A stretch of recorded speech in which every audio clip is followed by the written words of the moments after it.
रायगड जिल्ह्यातील म्हसळा तालुक्यातील खांडा मोहल्ला येथे एक धक्कादायक घटना उघडकीस आली आहे। सतत टोमणे मारल्याने रागात आलेल्या 18 वर्षीय नातवाने आपल्या 72 वर्षीय आजोबांची निर्घृण हत्या केली। हत्या करून सगळं अनोळखी व्यक्तीने केल्याचा बनाव करण्यात आला होता। मात्र अवघ्या 3 तासात म्हसळा पोलिसांनी या खुनाचा छडा लावत आरोपीला बेड्या ठोकल्या। मृत व्यक्तीचे नाव शौकत अली हुसैन मियाँ परदेशी वय 72 असून आरोपी त्यांचा नातू मोहम्मद असगर अली परदेशी वय 18। तो सध्या माणगावमधील द टटकरे विद्यालयात शिक्षण घेत होता।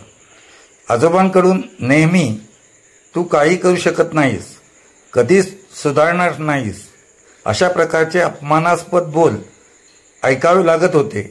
तसेच आरोपीच्या आईकडे आजोबा वाईट नजरेने पाहत असल्याचा आरोप आरोपीने केला आहे। त्यामुळे तो वैतागला होता। 31 जुलै रोजी सायंकाळी 5:30च्या सुमारास घरातील सर्व सदस्य वरच्या माळ्यावर असताना आरोपीने खालच्या खोलीत झोपलेल्या आजोबांवर लोखंडी रॉडने डोक्यात वार केला आणि नंतर सुरीने गळा व मनगटावर वार करत हत्या केली।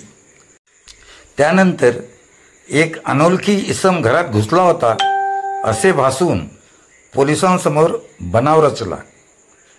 घटनेची माहिती मिळताच श्रीवर्धनच्या उपविभागीय अधिकारी सविता गडणे तात्काळ घटनास्थळी दाखल झाल्या। पोलीस निरीक्षक संदीप कहाळे यांच्या नेतृत्वाखाली तपास सुरू झाला। आरोपीच्या बोलण्यात विसंगती आढळून आल्याने पोलिसांनी त्याच्याकडे लक्ष केंद्रित केले। त्याच्या अंगावरच्या खाजवून घेतलेल्या जखमा पाहून पोलिसांचा संशय वाढला।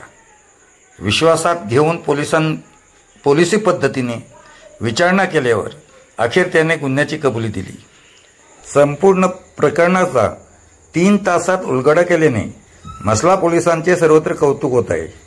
या तपासात पोलीस अधीक्षक अंचल दलाल, अपर पोलीस अधीक्षक अभिजित शिवथरे, उपविभागीय अधिकारी सविता गर्जे यांच्या मार्गदर्शनाखाली सहाय्यक पोलीस निरीक्षक संदीप कहाळे, पोलीस उपनिरीक्षक एडवले आणि त्यांच्या टीमने मोलाचे योगदान दिले। कोकण समाचार न्यूज चॅनल, जमालुद्दीन बंदरकर।